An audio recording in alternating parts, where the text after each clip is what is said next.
I can share my screen. Okay, cool. Nice. Okay, Yeah, yeah, nice. I also see everything now. nice. Yeah. So the past week, like Kale and I, we did our own like separate like competitive analyses, and I can go over mine real quick. And this is also on the notes that I have like over here. Actually, let's explain this real quick. What I did was like I looked into. Basically, I was just taking this time to kind of familiarize myself with like the other like literature review tools like PubMed and um, Mm-hmm. Mendeley and like Google Scholar. I think I also looked into Lion. Like those were the ones I was looking into. And with Embase, I wasn't able to access it, so I couldn't get into that. But those are the ones I looked into, and I made like all these notes like as I was trying to like as I was going through these platforms. I set up like a use case for myself, like just identify adverse effects of the hydroxychloroquine drug, and then this excuse me, and this is basically like the search like term I put into like each what do you call it, each platform as I was going through them, so that they're all like have some sort of like same variable. Anyway, so as I was so these are just basically like a simplified like version of like what I like my comparison between like all of these like platforms. I think the key takeaways I drew out from like each platform. So the PubMed in particular, it seems like it's just the most commonly used like platform or used across like a lot of like for medical and biosciences like literature. And it seemed like because of that, my basic takeaway is that maybe this would be like a good basis to like go off from in terms of like what like establishing common use patterns across like what users are most familiar with. I also looked into Mendeley, and it seemed that like it seems similar to PubMed, except like some the I guess like the variety of filters, like there was like less it was less flexible because there wasn't as many. But one thing I noticed with Mendeley is that let me move this side. One thing I noticed with Mendeley is that if you were to click on a specific like uh what do you call this, like a text like summary, this instead of it navigating to a separate page, it just like pop up like shows up on the side and show like the full abstract, as opposed to like PubMed, for example. If you were to click on the first, let's just say like the first summary or text, it leads me to like a separate page where basically the same information is shown like over here. And I I pointed that out because I'm also wondering if this would be something to consider if we were to make like a similar platform to this. Like, would it make it easier for the user to kind of like, if we were to implement this sort of feature, would this be make it easier for the user to like skim through all these abstracts and like information just to identify which ones are relevant or not? And I think let me go back to it. And I think with Lion, it does some sort like it does something similar to like that sidebar that shows up on the right. If I were to click on, let me zoom in. If I were to click on, I think this one mentions.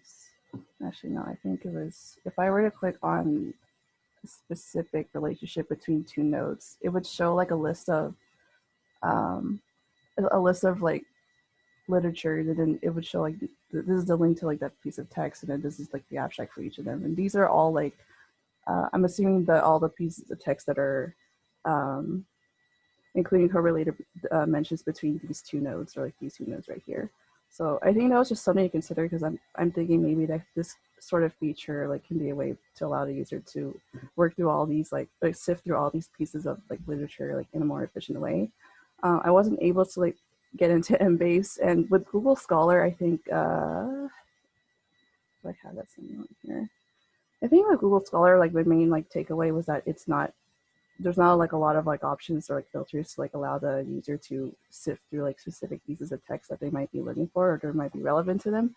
I saw somewhere that mentioned that like Google Scholar is like a nice like source to go to after your initial search. So I'm thinking that what that means, like after you go through like all these, like PubMed, for example, maybe you can go to like Google Scholar after. But I wasn't sure like exactly what that meant. But basically, I don't know if Google Scholar is like a good like literature review, so it's like kind of like referred to. But Well, I can give you a quick insight. For example, when I mhm. was using Google Scholar during my PhD days, I was essentially your observation that oh, you go through like PubMed first, etc., and then you use Google Scholar afterwards. So I was using that pattern of behavior, and I mainly was using it. I already have the title of a paper, and then if you go on Google Scholar, you will see kind of like all of the variants where I could get the PDF file about it.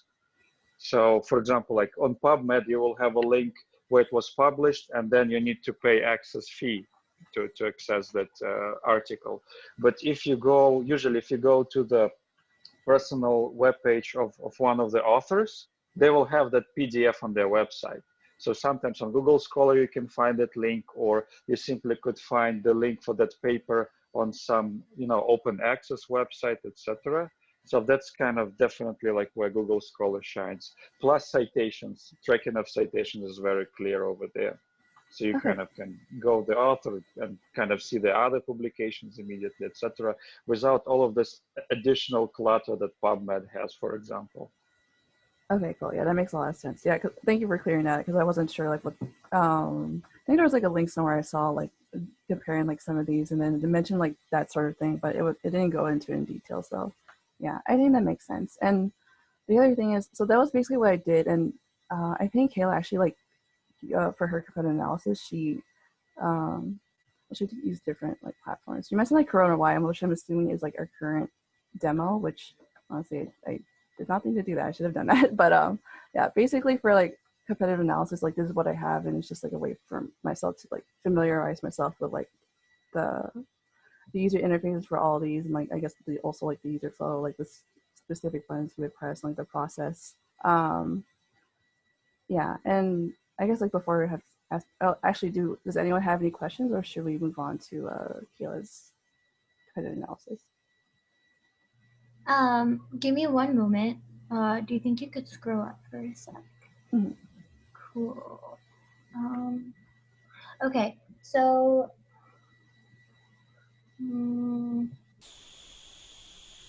okay, so this is my question. So with what? Please forgive me. I can't think today. It's been a really long week. Okay. So I'm thinking that the CoronaWhy project is reliant on like open source articles. What's it called? Open access papers. So I'm curious, and because of that, I think Arthur had mentioned last week that it would not be like the intention is not that it's a standalone like database, but that it's because it's reliant on open access papers, that it's like a plugin or an overlay, or it has the potential to be a plugin or an overlay, or something that works as an integration in addition to something like PubMed. But I get a little bit confused here. So Okay, Yeah, that let was also me. a question I had as well as I was going through these. Like, would this Yeah. be something like a whole other platform, or is it like some sort of like supplement to like these current So platforms? That makes sense. okay, so let me give you a couple of thoughts that I had, and so the takeaway from last week was actually kind of okay. We don't deal with plugins, etc., but kind of look from the perspective of a standalone application, just for reasons that in order to do like a plugin for a browser or do like a supplemental product to PubMed, for example, you still need to do exactly the same thing in terms of technical execution as to do a full-blown standalone product, or at least like what we're aiming to do here. So for simplicity, we're building a standalone product that's supposed to be, again, it will definitely be in this ecosystem of all of these other tools, but look from the perspective for simplicity, just so people will use PubMed for sure. And for example, Mendeley, all of these other tools, they don't replace PubMed because PubMed is de facto this old school kind of it's not a database, right? So it's first it was a database of publications, and then it's a web portal to access those publications. So that's why you see all of these different features, and it's why it's not exactly clean looking, etc. Because it's again has this really long history of adding feature creep happens there, probably like multiple rounds at this point. Now, if you look at Mendeley actually, I started using Mendeley when they were just a desktop app to organize your papers. So the whole, like how Mendeley started, they didn't have any portal similar to PubMed, etc. There was simply, it was a desktop app where you import your papers, and then for papers, you could do like your annotation. So it's kind of like a tool to deal with the papers you're reading. So you download them, import them. Then they start adding features like you can upload the PDFs to the cloud, etc. And then when they have that features set already implemented, now you could collaborate with your, other people on your library of papers. So for example, you read the paper, you do annotations, and then you can share this this paper with annotations with other Mendeley users, and you can collaborate on reviewing papers, for example. And then eventually, right now, Mendeley, it's like you get bazillion of features, etc., etc. So kind of historically, like I'm not sure about the history of Lion and Bayes, etc. Google Scholar was always just simply Google search on top of the paper databases. So from this kind of perspective, I see CoronaWhy as something like it's a standalone app like Mendeley was at that time for specific feature, which is you take a PDF file and then you have these annotations on top of it, right? Extracted kind of keywords, all of this AI assistant things that we're going to extract. So from this perspective, again, to kind of like go back to original question, not what I was sharing right now, is it a plugin or what it is? It's a standalone like web app that the only supplemental in terms of what we need to think about is PubMed, but everything else is just, again, the competitors, but we're not like, it's not like we need to get features, the same set of features as PubMed or Mendeley, etc. Does it make sense? I hope it clarifies and simplifies things a bit, but I'm not sure I'm accomplishing this goal properly. I'd like to, if I could jump in. So I mean, I don't know if technically I would call something like PubMed or Embase a competitor, because ultimately they're a source of information for what our product is going to be.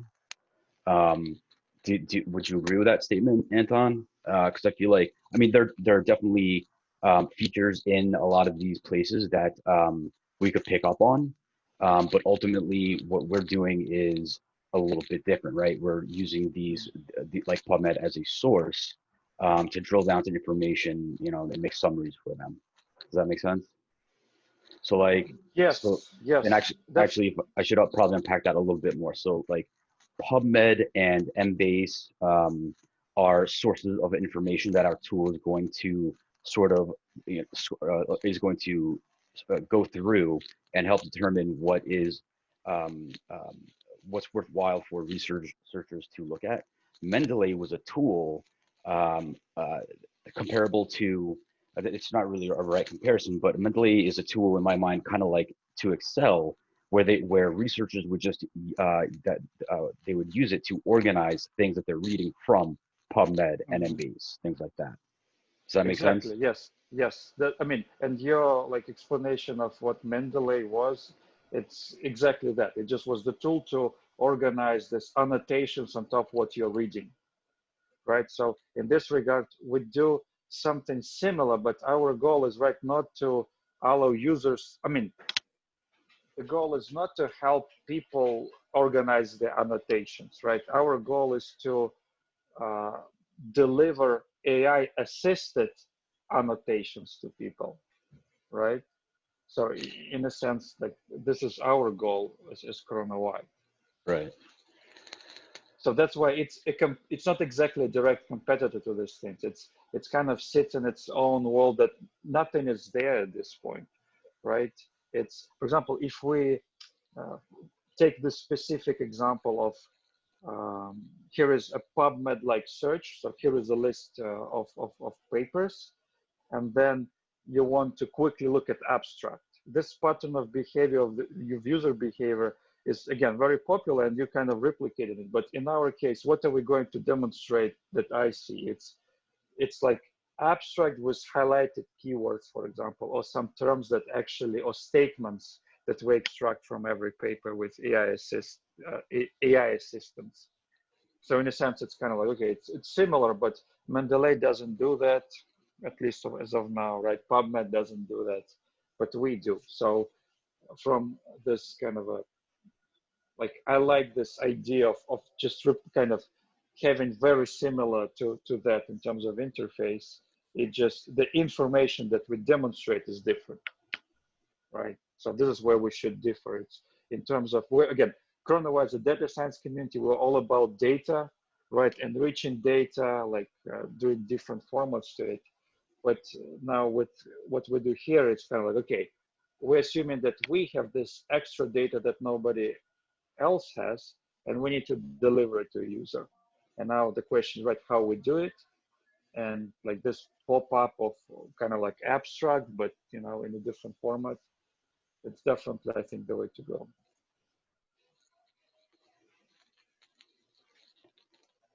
Yeah, I think, yeah, that makes a lot of sense. I think when I was like making this, it was, I guess the more I like went into this, I was like, I don't think like platform, because it brought me back to the question whether um like CoronaWhy would be specifically like a supplement or like a separate platform, like a supplement to these like tools, or like it's a standalone like separate platform. And then as I was getting into this, like I don't know, I was already too deep into this, where I think what ended up happening is like I was just a way for me to kind of familiarize myself with like these platforms, so that as a result, like, I'll at least be somewhat familiar with like what the type of product that CoronaWhy's like literature reviews will be, as a way to like kind of complement like PubMed, for example.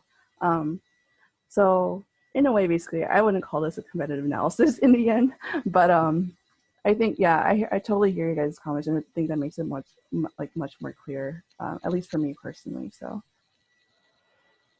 I'm not sure if I've missed it, but I will take some time to explore the CoronaWhy website, because I feel like some of the things that we've talked about, some things I got the most information about from like a proposal that what it has nothing to do with the website, but I think it was like a grant proposal that Arthur had sent me.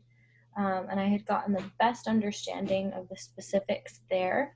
But I think for the purposes of going forward, I'll do some recon and maybe write this out, because I think this kind of documentation for this and for the purpose of consistency is very helpful. Also, I realize that this is like, I think maybe the second or third meeting that I've had with Anton, and I speak to Nicole all the time because we're on another project together, but I don't know Matan or Bianca, so I'm just going to do a very quick intro. I'm Kayla. I am based in New York City, and I really love UX, so I've been jumping around different projects on the Help with COVID website, and it's been really rewarding so far. So that's that housekeeping. What was I gonna say? Oh, okay. So you answered my question. Thank you for that. And then the next thing I was gonna say was, okay. So just really quick, Nicole, because we haven't had a moment to check in on this. That's my bad, because I wasn't free too much yesterday. But if you could let me know what you felt like your key takeaway was, like if there was anything that you felt was particularly strong. I'm looking at the lion one where you write about it being the only one that has a visual graph-based view. How? Because this was something that Arthur had showed me before, and I know it's not something that's like super popular, but this always comes, I think he references this a lot for this particular view, and it, yeah, I'm wondering what you think. Yeah, because what are my thoughts on this? Because I think when I first joined this project, I think one of the first things that Arthur mentioned to me was that like this sort of view would be like nice to like kind of like implement. And I'm just trying to adjust the screen. And I think with that said, like I think What was I gonna say? I had a note on this. I think when I was like looking into the Lion interface, I was thinking because so my impression right now with like CoronaWhy is like the main goal is to allow our users to sift through like thousands of like papers or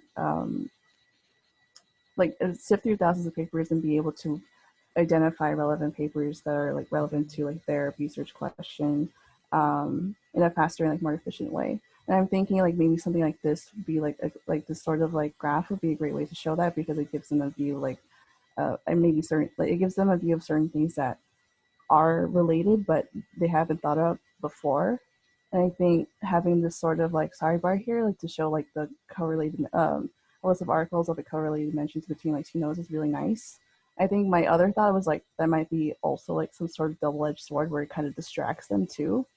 I don't know if that makes sense because like if they uh it's just something for me that I would like need to like personally look into like um just because I'm thinking let's just say I'm someone who wants to look into like art pieces like papers related to hydroxychloroquine and then I see like oh it's connected to this like node and I see like I click on this line and I see like a bunch of like text that it's where like it mentions both.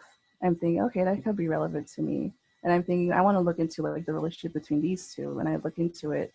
I click on that relationship thing and it gives me all these articles, but I see it's not like relevant to me. I don't know if that what I'm saying makes sense. I guess like my main takeaway from like Lion specifically was that this sort of graph might be like it might be good, but it might be also bad. Mm-hmm. In a sense where like maybe it's like some nodes would be like some sort of distraction to like kind of like detract like move the user off from like their user like their workflow in terms of like what they're trying to look for that's relevant to them and in some other cases it might be really helpful. I'm not sure, but I think it's pretty cool. yeah, I think it's I really like cool stuff too. like that. Yeah, but it's like I mean to your point, like like Wikipedia, you can just get lost in the blue link, in the blue links all day.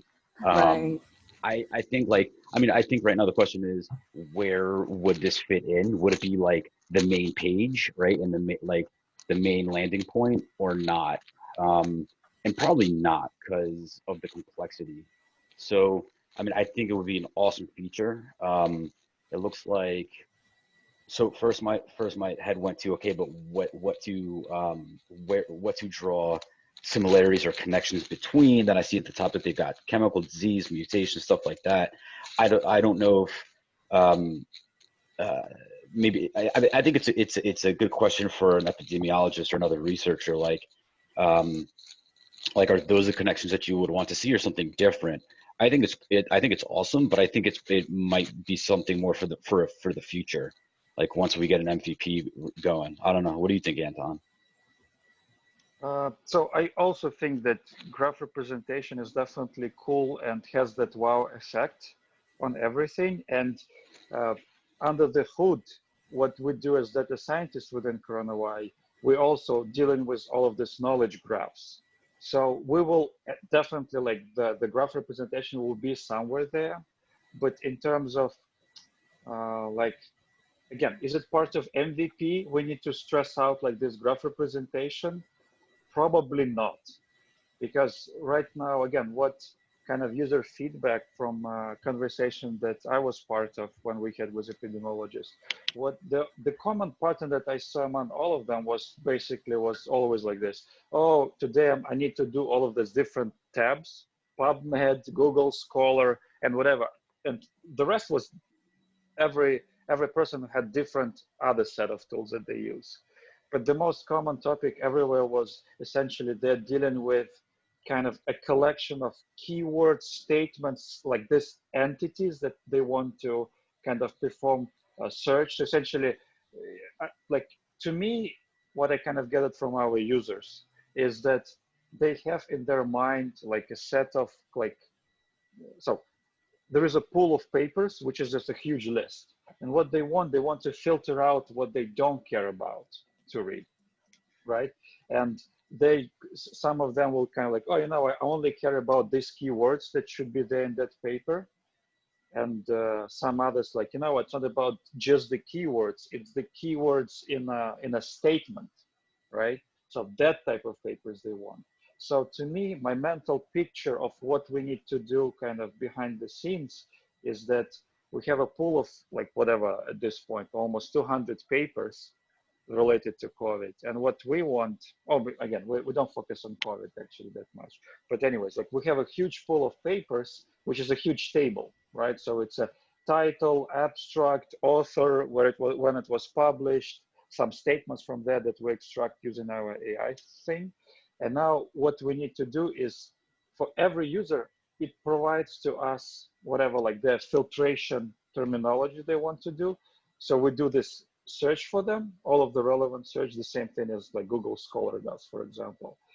But then afterwards, this is where our innovation comes in, right? They want to not only find those papers because they already use Pubmed for it, for example, or whatever their workflow was before it, but it's actually traversing this graph of related papers, related this. And this is, again, I totally understand this concern of like, oh, do we add noise? It could be confusing, etc., which it is. And that's why I think in terms of like workflow for our user, they will essentially, we need to show them this extra information, right? Let's say relevant papers, right? There's some connections. And they simply, they click on it kind of like, oh, you know, this is actually relevant papers, you know, add them to this collection of initial filtration terms, or, you know, like entities that we created collection of documents in the first place. And something that is not relevant, they tell us again, kind of like, you know, this is not relevant.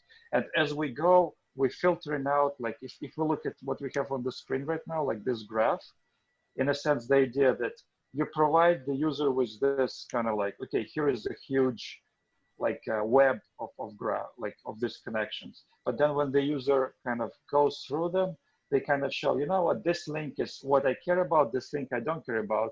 And then you drop link that we know that the user don't care about and put more strong links that we know that they care about. And then eventually they will have this, oh, nice graph. Or it's again, it's not about the graph, it's about the collection of papers for the user and go and now read, right? This is essentially the end goal for our MVP. So in terms of kind of like, we definitely need to have this graph, like again, to cut back to the initial question that we want to get an answer is, do we care about graph and graph representation? Kind of yes, but it's not the focus right now for MVP, right? The focus should be just simply, again, here is a huge list of papers that are related to this search. And now we want to kind of gather as much as possible information from the user as he like clicks through our web app to narrow down the search space in terms of these papers. And then again, if we could come up with like this graph representation to assist that process, boom, we definitely do this. If not, then not. So it's kind of, again, like since we're at this stage of like kind of assessing different ideas in terms of user flow, I think it just should follow like this philosophy of helping the user to narrow down how many papers they need to read for this specific like search inquiry they had initially. So it's You guys, once you guys go through that the current process in that Google Doc I shared, you'll get a really good understanding of how time intensive this work is. I mean, you would have to pay me a lot of money to do what these people do. So if you think, you know, they could go into a resource like PubMed or Mesh or Embase and type in their search terms, and like Anton was saying, get 1,000 results, right? So what we're trying to do is take that, there's 1,000 results, and instead of them having to go through 1,000 results and apply various filters with keywords, and then actually read through titles and then read through abstractions, we want to automate that for them, right? So according to certain criteria, and a lot of that criterion actually is right here, right? So they would want to know, let's see, so they would want to first discard any papers or studies that weren't a let me see, I'm trying to go through, like, weren't a special type of study, right? If it wasn't a randomized clinical trial, toss it out, right? A normal user, he's going to have to read through the abstract or another piece of the paper to get that, right? We're automating that. So I think, what else? So what language? Correction, that's all right. So this is a good idea of their process for eliminating the junk and getting to the meat, if you will. That's the first, I guess, big thing that we're trying to do for them. Automate all of that and turn what would be probably several days, well, anywhere from a few hours to a few days into, something as fast, hopefully, as a Google search, right? I think the next step is then providing a way to make connections for them. So if they say, like, I want to investigate this drug on this disease, then maybe after we complete this first step, which is just narrowing down the papers that make sense for them to spend time on, I think the next step would be in the graphical representation saying, yes, this drug is related to this virus, but it's also been related to this other one over here. I think something like that. Does that make sense? Yeah, that makes perfect sense. And I just wanted to point something out because I really appreciated your Wikipedia comparison, because the thing with Wikipedia is that I think it follows the same model of, like, let's say you're on one page and you're searching about specific animals, let's say, but then you click on a blue link and then you're sent off in a completely different direction, and so on and so forth. I think that has the same mental model, but it's visualized in a different way. It's not this graph, because it could just be me, but that lion webpage I think the idea of being able to venture off into different directions and find things that you wouldn't have otherwise, that will educate you more about a specific topic, is super valuable. But the way that that one is visualized, I find to be confusing. And I know that Arthur had said not to get too much inspiration from the iris example, but I think that as far as, like, how information is organized, the iris example was the one that gave me the greatest clarity as far as how different terms are linked. And we might not necessarily visualize it that way because he advised against it, and that's fine. But I think that the way that the information is linked to, like, really illustrate different relationships, it made more sense for me anyway that way. So maybe we can just keep on that example and then excuse me, and then build from there. And then yes, okay, does that make sense? Yeah, I think just keep it on the back burner for now. I mean, whatever works for you. I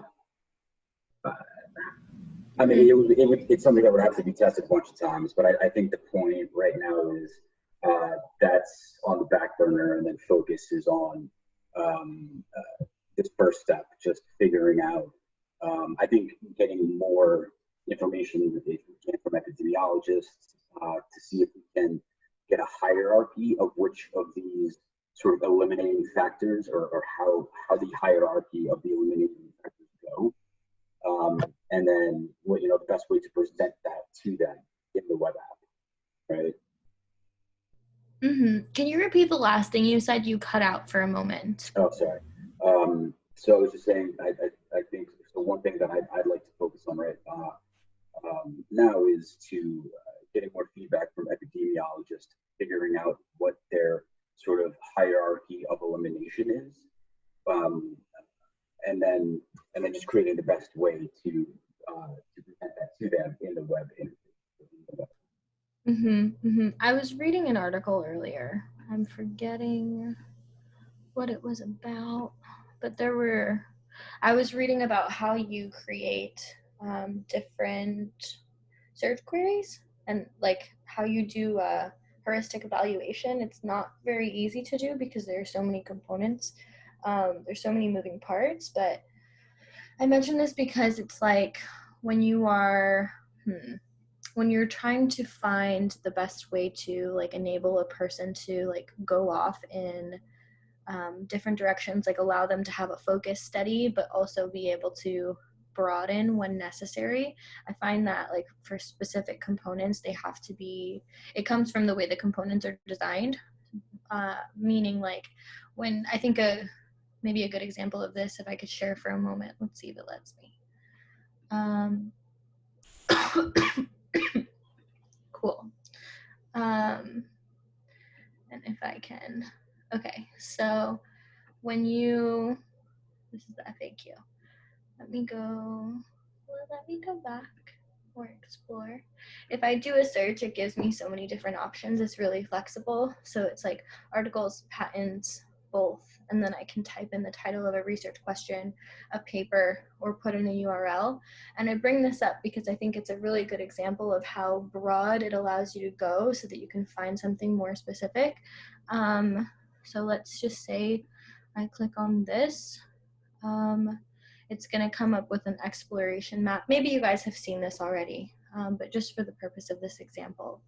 So are you kind of getting at like to fine tuning that a better researcher will get from a query, being broad versus very pointed? Yes.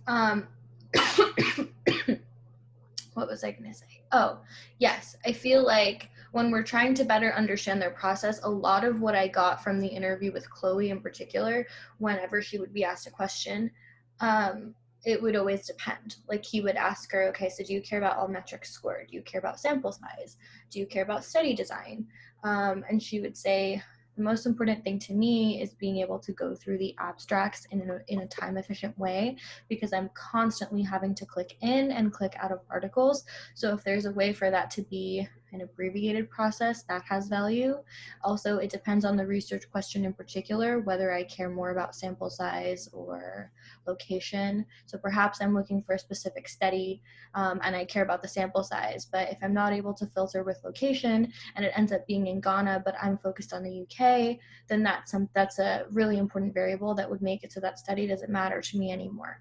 So I feel like, being that her answer was always universally like, it just depends on the question, it's going to be really important when we're designing the system to make sure that we're allowing people to make a query and have it be open. Does that make sense? Yeah, it does, but it also brings my head to like, do we want to, or I guess let me step back. You know how in, I think it was Embase, or I guess you guys didn't see because you can't, you need like, in there, but, and Anton, correct me if I'm correct, I think Embase was the one that had a sort of esoteric query language, right?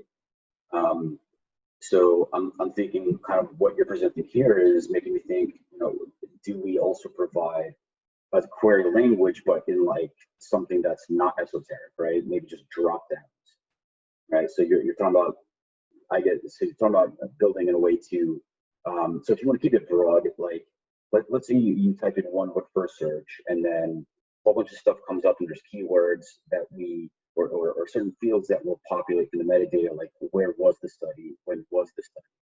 And then if you want to look at everything, you can just leave that field blank. Or if you want to fine tune it, you would click a drop down and say, and it will give you like a list of the countries that that were mentioned in the various articles. And then you could say, I only want the ones that were in the. Is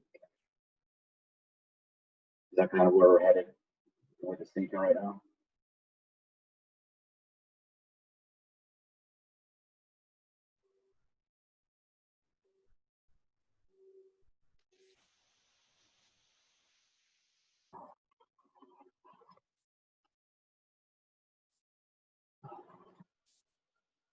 Check, check. Hey, Can't hear anybody. I don't know. Can you guys hear me? There are some interruptions from your end. I don't know, like how good the connection do you have? I don't know if I was muted the entire time, but in response to what you were saying, I had said, yes, I understand and I agree.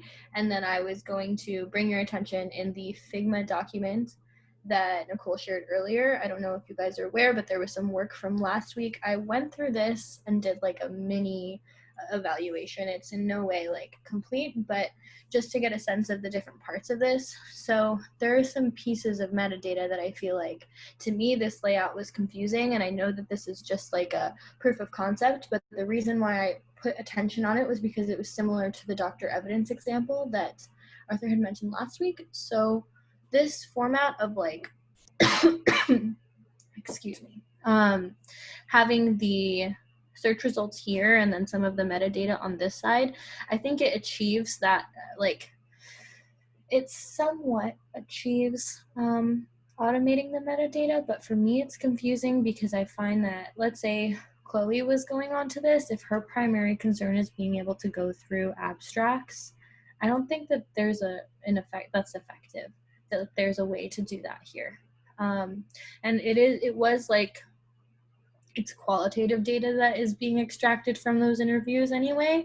Like, it's just a couple of people that we've reached out to and had the opportunity to speak with, but I still think like we're going to be able to base the design and the design that we come up with off of those interviews, and then we'll go through rounds of user testing to correct what has to be corrected. And it does often happen, like what you get from qualitative doesn't always reflect like what will work within a system, and that's okay. But I feel like even just the layout of this from a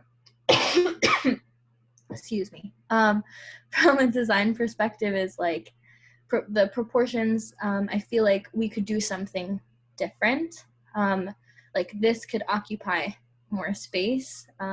Perhaps if you hover over certain things, certain line items, a card would come up and it would give you some of that metadata, or maybe you would hover over it and that would be how you would get the abstract. That's just a off the cuff idea, but I feel like there's a way to play with the format. And there was I wanted to go into this really briefly because this was what I looked at for my competitive analysis. I like that when you click on something, hang on, let me make sure I'm explaining this correctly. I've identified 193 related papers and grouped them by concept. So it's grouped by concept. What happens? It doesn't allow you to go back. I don't like that, but okay. Anyway, it's grouped by concept, and then when you click on something, actually that's the wrong thing, but when you, I'll go back to the first one.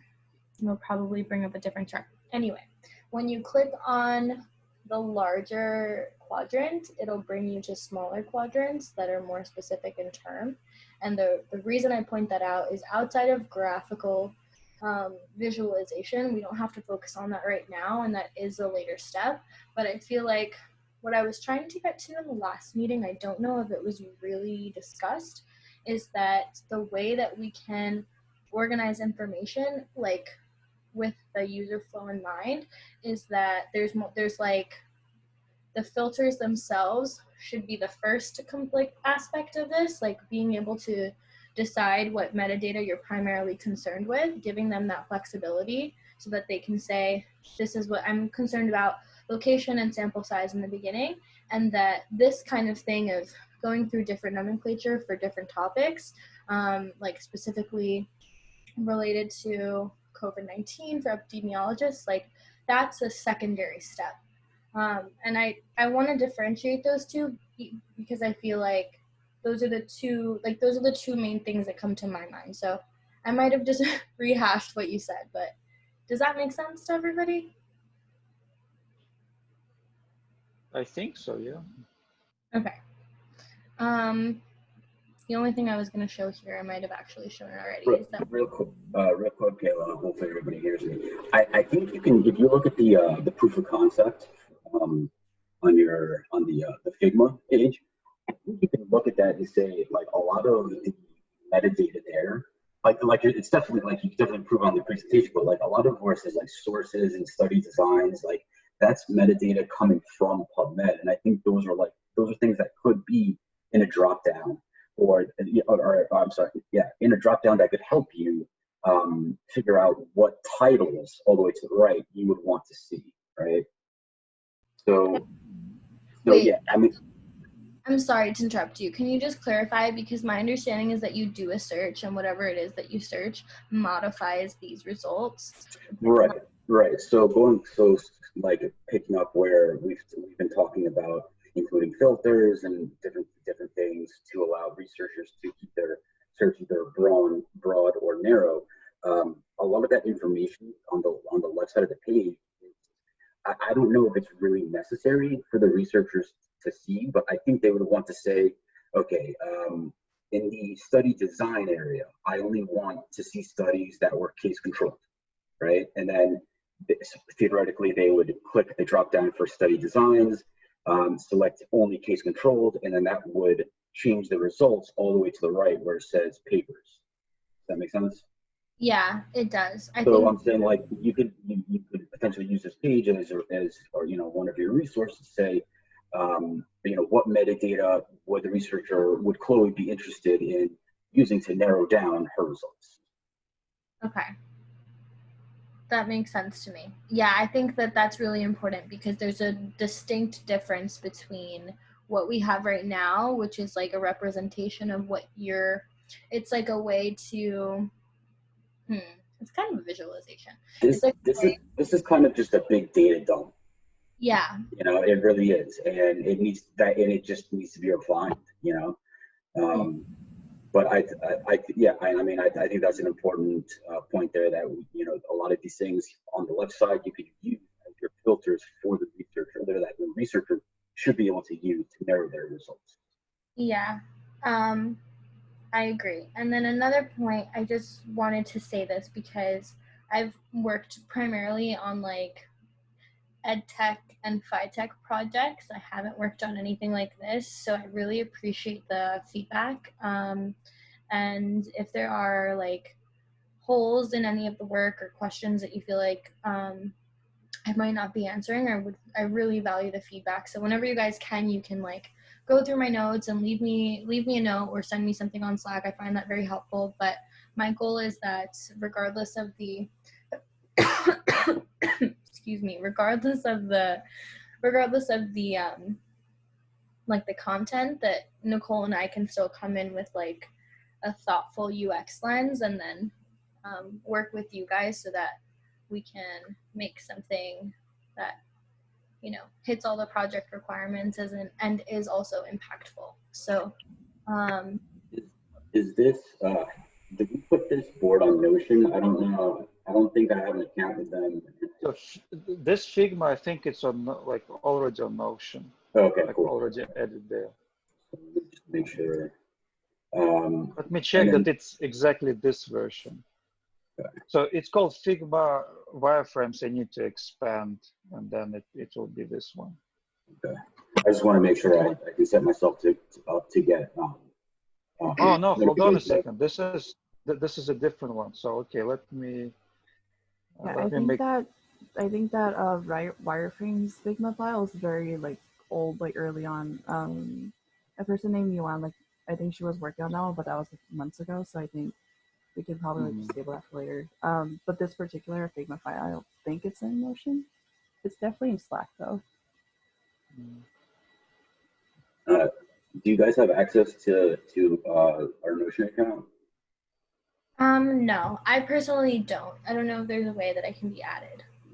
I'm sure we can. We just got to figure out the best way to communicate with you guys, so you get as quick as possible feedback.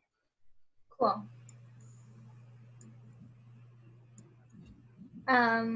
With that in mind, I'm gonna hold on. Okay. Nicole, maybe earlier in the week, if you are available. I know there's a bunch of other stuff going on, but maybe we can meet and try to clarify different things for each other and then go from there, because we have, and that doc that you sent for the interview with Andre is very helpful. So thank you for sending that, Matan. What was I going to say? I completely forgot. Oh, we can have a meeting earlier in the week, and try to get it really fully fleshed out with the user flow, because I feel like once that's done, these conversations, I always feel like they're like the meat of what we're doing, but it's so much easier when you have like wireframes. It's so much easier to evaluate and talk. So I want to try to get to that step sooner rather than later. So if you happen to be available earlier in the week, maybe we can do a quick talk. Yeah, I was gonna mention that to you actually. So in that sense, I'm not sure about my schedule, but yeah, I will definitely like contact you so we can like get like early on like next week, maybe like on Monday or Tuesday, just so we can have a conversation on that. So yeah. Great, thank you. I really appreciate it, and thank you for being very flexible because I know yesterday I was not available. And yeah, but from here on out, I'm like traveling a little bit right now, but my schedule will be the same. So the weekly meeting, I'm always going to be available on Thursday at I think it's 5 or 4. But yeah, if I could be added to the Notion, if we could be added to the Notion page, I appreciate it. And then yeah, I think, did I have anything else? Let me see. Let's see here. No, that was really it. I just made a couple of notes about the different things that I've already mentioned. Oh, there was one thing that I had a question about. I was really curious about people's opinion on the map on that. I'll share my screen on here. Where actually, I'll just go to Figma. Go here. I know that there's a map on the doctor evidence example, but I don't know. I don't know, because when I don't know, maybe this is just because it's not fully built out, and that's completely okay, but when I click on it as it stands right now in the proof of concept, I'm very confused because I don't get any results. But is it just supposed to show you where a different, like certain studies were conducted? So let me kind of quick background story of this. So it was one of our first kind of like quick results, and it was cool from data science perspective because we use like deep learning, location extraction from again the paper's metadata, etc. And like the goal of this visualization is just simply from the data set of articles, we build the map where that specific articles, where it come from. So based on by author affiliations, which universities they're from, or like if we have their like location, etc., we were able to attribute each article to whatever location is there. And this is again like nobody usually is doing this, but it's definitely valuable information because like if you know that this study comes from authors from like across the globe, oh, you know that it comes from some big collaboration research project, so it's probably more valid than something that is goes for like only specific locality. Or imagine if, let's say, you want to study like hydroxychloroquine, and then whatever filtration steps you go through your papers, and then you see, oh my God, all of your papers are coming from this specific region in the world. Then you could identify potential bias in those studies. Otherwise, you can't see it. So in terms of kind of like why it's here in our literature demo and takes like a lot of space on the dashboard, because it's cool in terms of data science and work was put out to make that map, but in terms of usability it's needed sometimes but not always. So in terms of kind of like, again, where I personally see it in the end result is sometimes you definitely would like to see this affiliation of the articles you're looking at, but it's definitely not the prominence. Like it shouldn't be like half of your web page or something just to show you like, oh, here is affiliation map or something. Okay. Does it make sense? Yeah, that makes sense. I have a hard stop at 6:10, so I have to go. But this meeting, I think, it's being recorded, so I'll go through it again before I meet with Nicole earlier next week. This is very helpful. We're like in this, Nicole and I anyway, are in a space of like trying to really get a very good grip on the problem space that we're in, and then this is all very informative. So thank you. I really appreciate it. Um, Okay. all right, I just want to sign up for this. Leave my account, make sure we're all getting updates. That's it. Cool. Feel free to ping me anytime on Slack. Thanks for your time. Cool. Yeah, thanks so much. Oh, just a final note. I'm forgetting who it was. Please forgive me. But somebody sent in the main chat a literature review Google spreadsheet. I think it was, he's not in this meeting. Never mind. Never mind. I'll send him a message. I was just confused about that spreadsheet. I'll send a message now. But okay. Thank you guys. Have a good weekend. Okay. All right. Thanks, guys. Okay. Bye. Bye.